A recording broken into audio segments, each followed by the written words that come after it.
Hey friends, welcome back to Potter Plus, your podcasting home for the upcoming Harry Potter television show and so much more. I'm your host, William, and we've got a great show for you today. Coming up a little later, I get to talk to Bailey Ragusin, who you may know from Instagram as the Magic Wand Blonde, cosplay queen in her own right. But she came on the show and we talked about the upcoming show, but we talk about collecting, Harry Potter, cosplay, and all of the inspiration that can be found in that world. It was an incredible conversation, and Bailey, thank you again for coming on the show. But first, I do want to apologize for the delay on this episode. One of the many gifts of having a first grader is her acting as a vessel for all of the little germs from her little friends. An influenza A ran through our house, but everybody is back to full strength on the mend, and I have a voice again, so here we are. The timing did prove fortuitous because there has been an absolute onslaught and flurry of news that have been released since we last chatted. The casting beat has really picking up around the TV show. John Lithgow confirmed in an interview that he would be playing Albus Dumbledore. We have not heard official confirmation from Warner Brothers, but I think the community is pretty much in agreement that he is set to play our headmaster. But since that time, Papa Isidu has popped back up in the conversation around the show as the frontrunner for Severus Snape. Now, we did talk about this back, I believe it was in December's episode, whenever there were initial rumblings and rumors about him. I'm going to reserve judgment until I actually see the show. But joining the teacher's staff, potentially, according to Deadline, Janet McTeer, Oscar and Emmy-nominated actress, is in negotiations to play Professor Minerva McGonagall. Of note, McTeer is just a couple years younger than the late Maggie Smith was whenever she was cast as the deputy headmistress. McTeer most recently starred on the Netflix series Chaos and has had a recurring role on FX's The Old Man, but she earned an Emmy nomination playing Winston Churchill's wife, Clementine, in the HBO film Into the Storm. But finally, as of 2 days ago, Variety is reporting that Nick Frost nears a deal to play Hagrid in HBO's Harry Potter TV series. According to Variety, Frost was first known to audiences as a cast member of the British comedy series Spaced, which launched a collaborative partnership with co-star Simon Pegg and director Edgar Wright. The trio made 3 genre films together, informally known as the Three Flavors Cornetto Trilogy, which included Shaun of the Dead, Hot Fuzz, and At World's End. He was last credited as the voice of the swashbuckling droid SM-33 in Disney Plus's Star Wars The Skeleton Crew. Side note, if you have not watched The Skeleton Crew, stop what you are doing right now. Actually, let the episode continue to play so that I get to play and then come back, so it will boost the numbers a little bit. But it was incredible. If you are a child of the late 80s, early 90s, and grew up on the Amblin, Steven Spielberg, Goonies style of filmmaking, you will lose your mind. That's all I'm going to say. Star Wars has been kind of hit and miss here recently, but Skeleton Crew was incredible. And we got a little flavor of what might be his West Country Rubius Hagrid accent, and I think it's in good hands. Honestly, this is one of my fan casting picks, and I could not be happier. In the gaming world, we did have a bit of somber news for those of you who may have been excited about the rumored DLC expansion pack for Hogwarts Legacy, but it was reported by IGN and Bloomberg as of yesterday, the unannounced Hogwarts Legacy paid DLC has reportedly been canceled by Warner Brothers. Per Bloomberg sources, Warner Brothers was planning a paid story expansion to their game that would have released alongside a definitive edition of the game. However, Warner Brothers canceled the DLC this week, allegedly due to concerns that the amount of content was not substantial enough to justify the price that was being considered. Now, despite this cancellation, Warner Brothers has stated repeatedly that Hogwarts Legacy and Harry Potter in general are among its most important assets, having said that a sequel to the game is one of its biggest priorities. The first game has gone on to sell over 30 million copies. Back inside the realm of literature, on March the 10th, Scholastic announced that the multi-award-winning Levi Penfold will illustrate the final 2 books in the Harry Potter Illustrated Edition series, beginning with The Half-Blood Prince coming out on October 2026. Now, Penfold will be replacing Jim Kay, editions that have been beloved by fans around the world, following Jim Kay's announcement that he would not be able to finish the series due to medical and health reasons. Now, a sneak peek of one of the illustrations of Harry and Dumbledore peeking into the pensive has been released, and I the only words that come to mind, honestly, are haunting. I will link his Instagram profile down below. You can go through and scroll through his most recent artworks. I feel like they are going to land the plane, and he is going to take very good care of this series. And finally, merely 4 days after hitting the publish button on the last episode of Potter Plus, Scholastic also announced that the glorious new interactive illustrated edition of Harry Potter and the Goblet of Fire will be coming to shelves October 14th of this year. Carl James Montford will be taking over illustration and construction duties from House Mina Lima. And I need to pause here for a second. As a member of the rabid fan base of Harry Potter, I have noticed that both Papa and Sidhu and Carl James Montford have had to take their Instagram accounts private. It does not take a genius to figure out the reason why. I would just encourage members of the Harry Potter community. These are both huge breaks and opportunities for both illustrators and actors and anyone who can join this series. Please be respectful. I know that they are coming into it with all of the heart and passion to do a good job. Let's at least give them the benefit of the doubt. But with that, I will climb down off of my high horse. We will cut to a break. And whenever we come back, you'll hear my conversation with the internet's own Magic Wand Blonde, Bailey Ragusin. We'll be right back. Bailey Ragusin, the internet's Magic Wand Blonde. Welcome to Potter Plus. Thank you so much for having me. So excited to be here. I've been stoked, honestly, for weeks whenever you first agreed with it to actually get on the call with you, because I've been following your Instagram account years You're so now. sweet. And when it comes to Potter content on Instagram, it does not get much better because you're so creative. And that's why I wanted to have you on here to talk. But before we begin, That's such an honor. what is your Potter story? What's your Potter profile? Hogwarts house, wand, anything you want to share? Oh my gosh, so many things. I have loved Harry Potter since it first came out. I read the first book in 4th grade. And then when the movies started coming out, I read each book before each movie, and I would reread all of the books that were out up until that point to see the movie.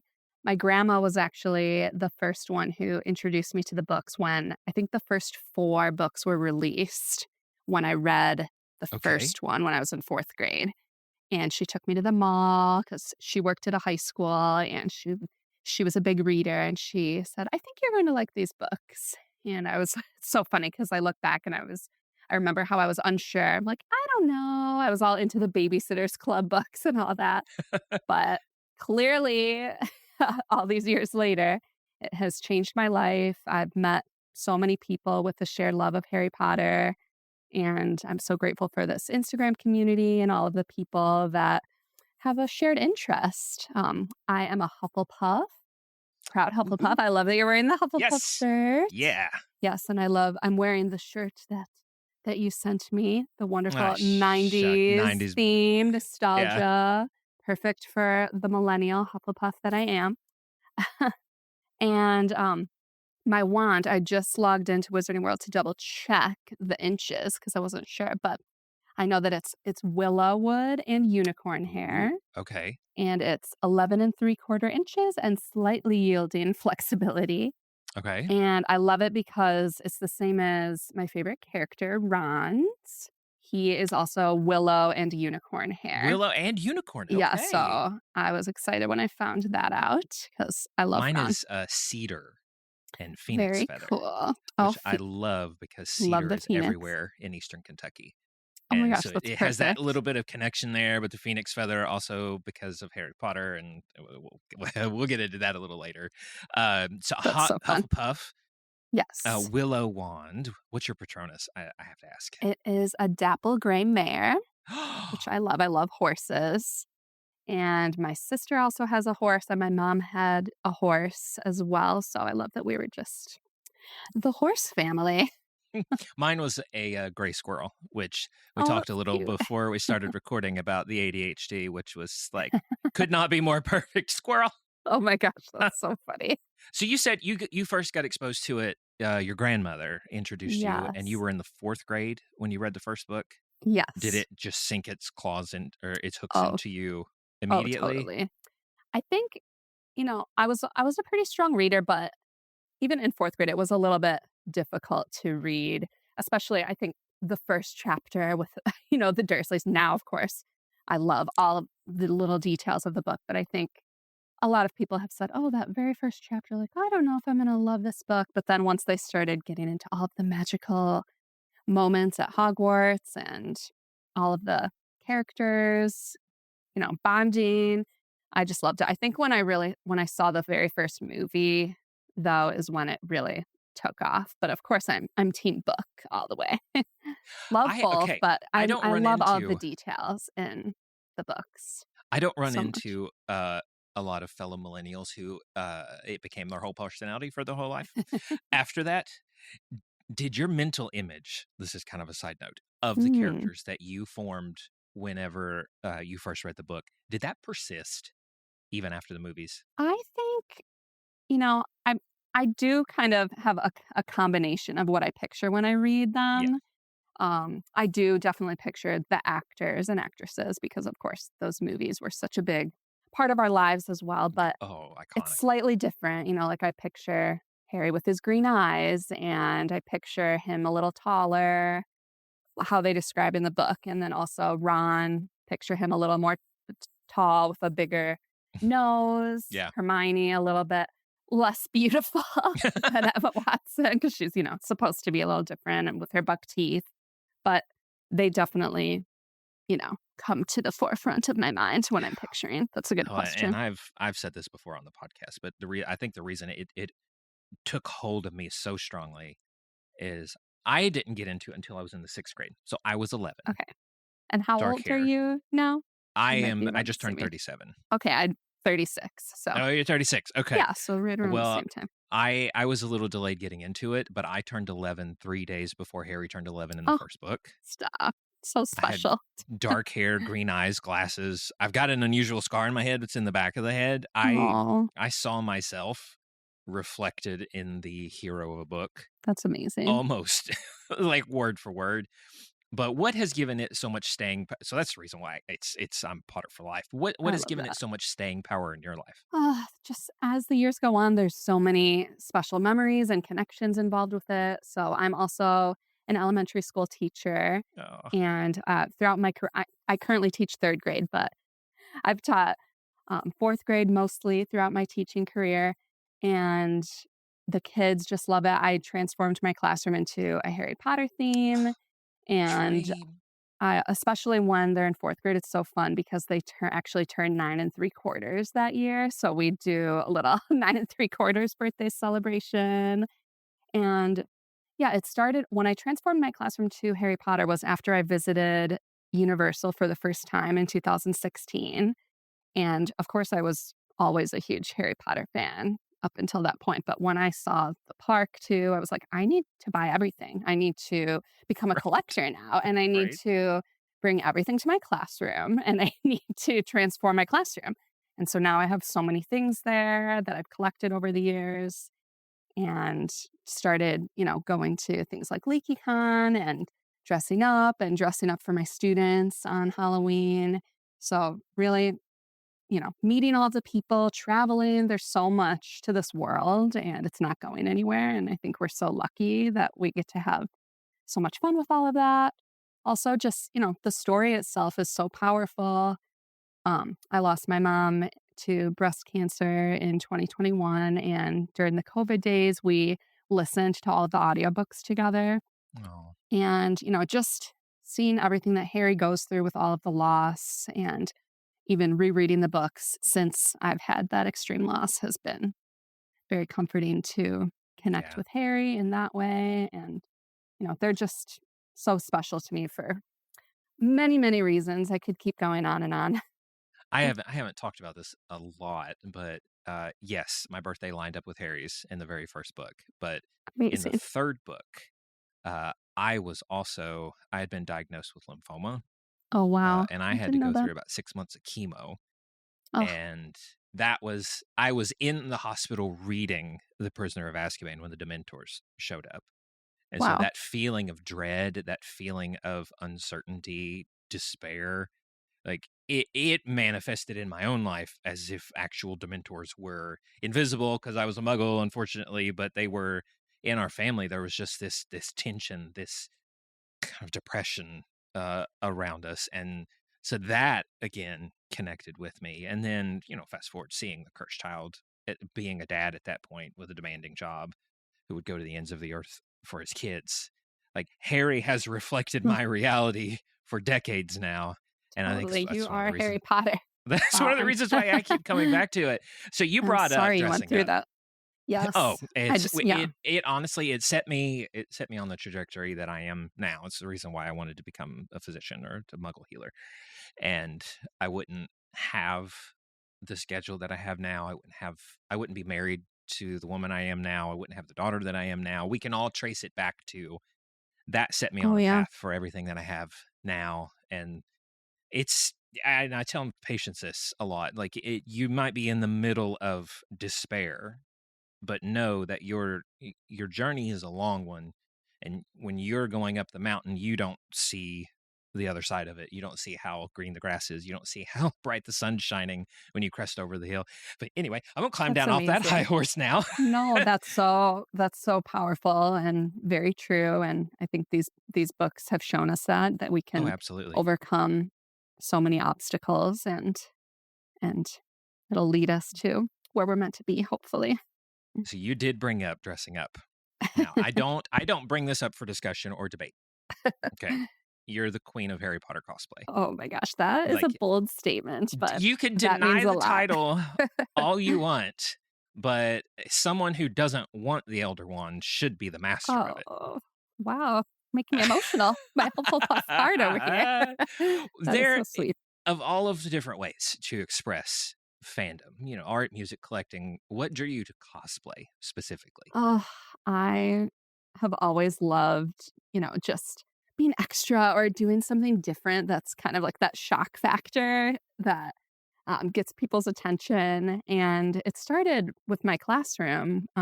I, even before I started dressing up in Harry Potter costumes, I love to do crafting and fun, unique things.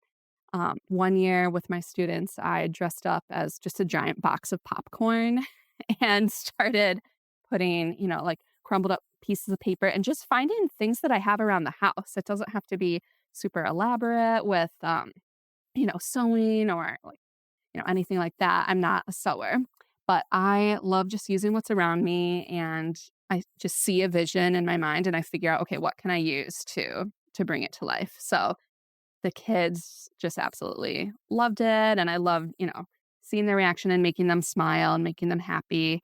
And so then once I started reading Harry Potter with the kids and they were so obsessed with that, like me, then I decided to do more Harry Potter costumes. And my favorite one that I've done is probably the Birdie Bots Every Flavor Beans box. You're nodding. You like that one too? Oh yeah, That I was had so pulled fun. your Instagram up, Oh my and gosh.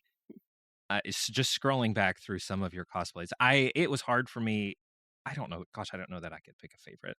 But I think one of the ones that I felt I loved your Petunia pudding Mardi Gras Oh, yes. Yeah, outfit that was with the fun. purple and the green, and it was based off of that. But your your Delphini Diggory, whenever you went to see Oh, I love the Cursed Child. Haven't brought that up cosplay, yet.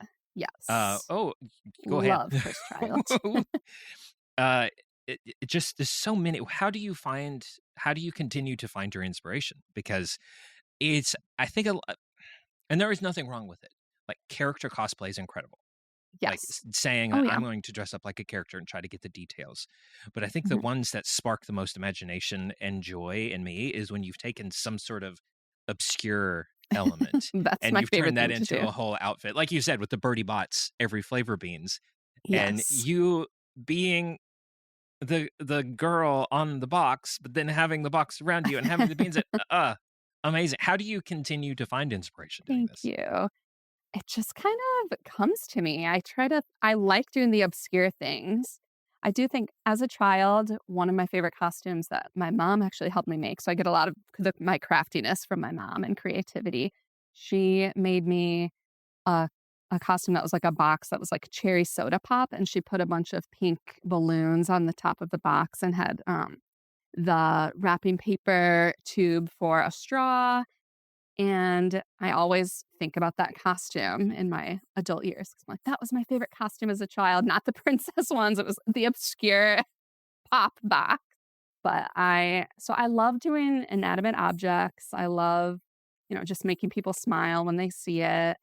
So yeah, it's just a lot of When I, fun. I like doing what? things that people haven't done yet, even though I love, Yeah. of course, the characters are fun. I don't think I've ever even just dressed up as Hermione or like McGonagall. I would love to do that too one day. But with those, I feel like it's like, oh, you have to really get every detail so perfect with the costume has to look I would be authentic. so overwhelmed. Whereas with the So overwhelmed. obscure objects, you can just make it fun. You can craft it. You can take random pieces, get out the hot glue gun. I'm a big fan of duct tape.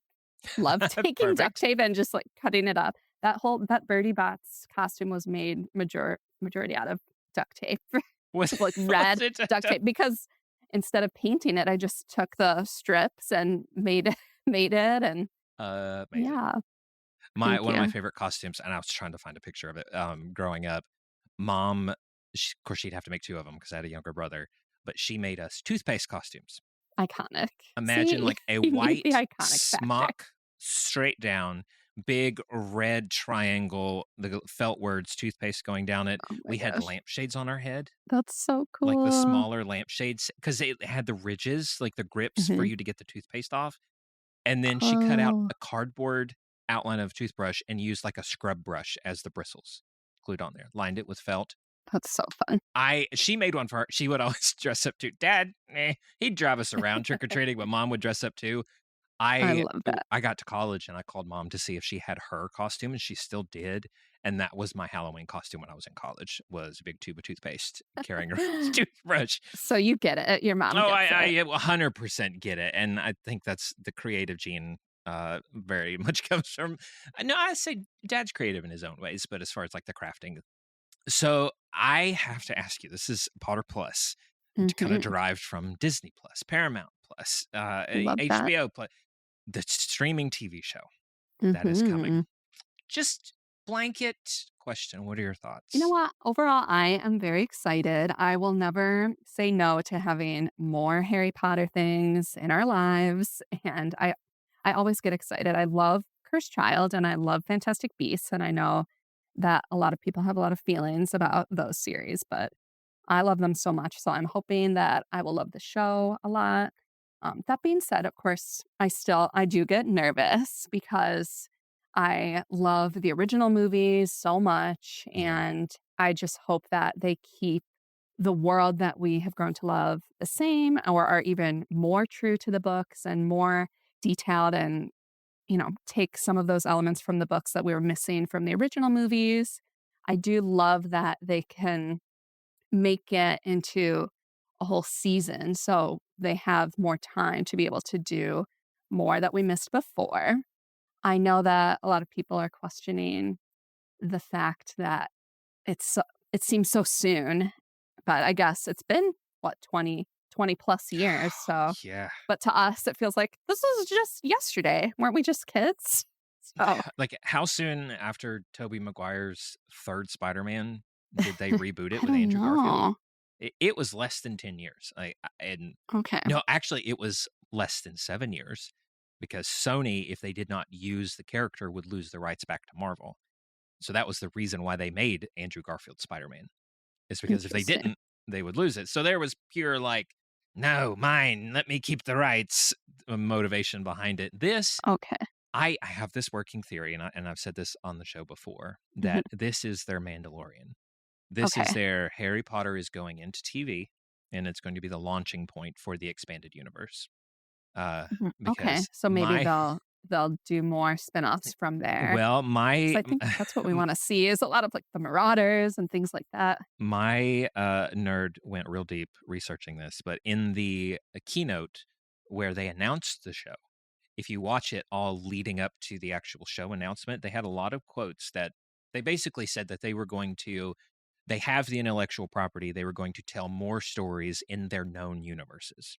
And then they had a couple other shows that were like, here's a spinoff of House of the Dragon. Here's a prequel to House of the Dragon. Here's a Right. Game of Thrones show. We're going to tell more stories in our existing universes. And I'm hoping, manifesting, like praying, juju, sending it out into the ether that Epic Universe and the Harry Potter show will renew interest in finishing the Fantastic Beasts, #1. I really hope so. I need to know what happens. But that they will also use when Professor Binns is giving the history of the Chamber of Secrets. There's a backdoor pilot into a Founders show. Yes. And like this is the familiar, like this is going to bring in numbers. This is a guaranteed hit, like having Baby Yoda in The Mandalorian. Oh yeah. But use it as a jumping off point. But I mean, like they said, this is they're going to have hours upon hours to tell each book. And I really hope they do it justice. Is there anything that you hope that they do different from the movies? I just want as much detail as possible. Same. I want everything from the books. We need Peeves, obviously. We need just everything from the books that we missed. I would like to see Ron have more of his lines back, not have them given to Hermione all of the time. Yeah. And, especially in Half-Blood Prince, that's my favorite book. And I really want to see some of those moments of Voldemort's memories shown that we missed. Yeah. That I felt like did they do was really missing. Did they do what? Did they only do the orphanage? I believe, yeah, they do the orphanage and then they do the Slughorn memory. But they do we don't see anything with his uncle in the hut. We don't have the interview with the orphanage director. We don't have Morphin. We don't have Merope. No, we don't even really see him going to, kill his parents. I mean, I know that is not, you don't physically see that in the memory, but that's talked about more. They could explore inside the show too. Yeah. Now, every time that there is a fresh interpretation of the Wizarding World, it gives cosplayers a goldmine of inspiration. Like you think of Hogwarts Legacy and the way that they designed those outfits. The number of Professor Garlick's that I have seen. Her outfit's so cute. I would love to dress as her. There was one at Ironton Wizard Fest, which is a Harry Potter festival in Ironton, Ohio, that was spot on. Incredible. Like I had to stop and like clap for her as she walked by the booth. So fun. See, I love when people just get it, when they just do the more obscure things. Is there a new character you're excited to see their interpretation of, or that you hope gets like a fresh take? Or excited to see what Peeves wears. And I know that, I want them to stay as true to the original costuming as possible, just because we already have, all this merch and visuals of what the world looks like. But I do want to see some fresh takes at the same time. Like all of Umbridge's outfits, of course, are iconic. I have her up here. Oh, yeah. Hate the character, but love her fashion sense. And I love cosplaying as her. So I'd love to see some of the different styles that she wears and just how they design the sets as well. I heard an interview with Francesca Gardner where they are treating Hogwarts as if it's a real place. Good. And they are making it very tangible and setting it and grounding it in reality, in the sense that there's not going to be, we filmed in, which there was nothing wrong with it for the first movie, don't get me wrong. But there was not like, we filmed in this hallway in this cathedral, or we filmed in this courtyard, and then they kind of Frankenstein it together, say, let's just throw some spires in the background and haha, it's Hogwarts. But since they are doing it at Leavesden, I'd say the castle's going to stay the same. It has to. That makes me happy. Like that great hall, spire next to it, the little Dumbledore's office coming off of the top of the spire. Yeah, they have to keep those images that we've known to love and associate with the Wizarding World the same. I'm hoping they don't change like the logos too much, like all of our, houses. Although I wouldn't be upset if they changed Ravenclaw to an eagle, like An it's supposed actual to be. eagle? Yeah.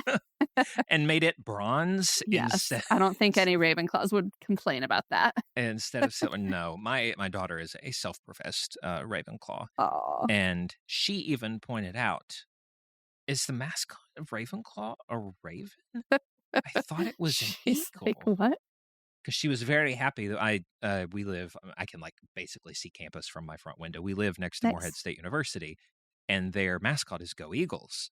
Aw. Because we see the signs everywhere. And she goes, hey, look, it's the Go Eagles. And I've told her, Oh. the mascot for Ravenclaw is an eagle. She has the Ravenclaw banner She's like, hanging in "Wait." her room. She Yeah. went, that's not. So she was what, 5.5 whenever she made She's that already connection. upset about this. She's already upset. I'm like, Oh, you're my daughter. Oh, come here. She Come here. You gets want it. ice She cream? gets it. Oh, you want. that's so cute. I have the banners hanging in my classroom, and the kids are always confused about that too. They're like, wait a minute. Why is this? So it's a raven or an eagle? Well, Bailey, thank you so much for Thank coming you for on Potter having Plus. This was me. incredibly I feel like we fun. could talk for a few more hours about all of the lore and all of the theories of the show. It's there's an upload limit on the podcast. So once I hit stop on the recording, we can chat as long as you want. But for listeners, what's the best way for them to connect with you? They can find me on Instagram at magicwandblonde, and same name on TikTok, YouTube, all of the things. Perfect. And I will link all of her links down in the show notes below. And again, Bailey, thank you so much for coming on. Thank you so much. It's been an honor. So nice talking with you. This episode is brought to you by the Big Red Button Podcast. Do you know what you'd do in a nuclear apocalypse? Because we sure as quack don't. See how our choices get us into trouble and back out again in this actual play podcast. Big Red Button is for lovers of the Fallout franchise, choose your own adventures, and tabletop role-playing games rolled into one big audio drama. Our band of stragglers is unraveling a mystery in the wasteland, and we're at the mercy of the roll of the dice. So grab your Geiger counters, take your rat away, and subscribe to our new show, The Big Red Button.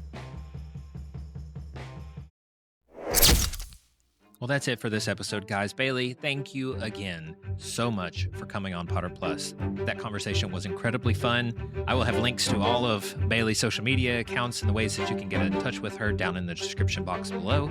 And Potter Plus is a production of the Grapefruit Network. If you like what you heard today and you want to toss a canut to this canut, check us out on Patreon, patreon.com/Grapefruit Network. It's the best way to support this show and all of the other shows inside of our network. You get the episode extended and ad-free over on Patreon. If you want to find out more about this show, you can visit us at potterplus.show. And to find out more about the other shows inside of our network, visit us at thegrapefruitnetwork.com. And that's a wrap on today. Thank you for listening. And remember, you are just as sane as I am.